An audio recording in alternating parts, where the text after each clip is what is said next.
We started off with readers, and I think Piet was still involved when we originally developed it with a guy called Ricky. I can't even remember Ricky's surname. And that was RFID readers that Ricky built in Johannesburg.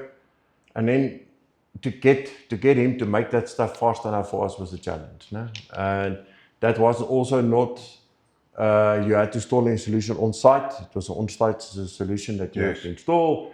And if you battled with clocking pieces and getting the devices to sync. And we actually were looking for a hardware supplier that could have supplied us.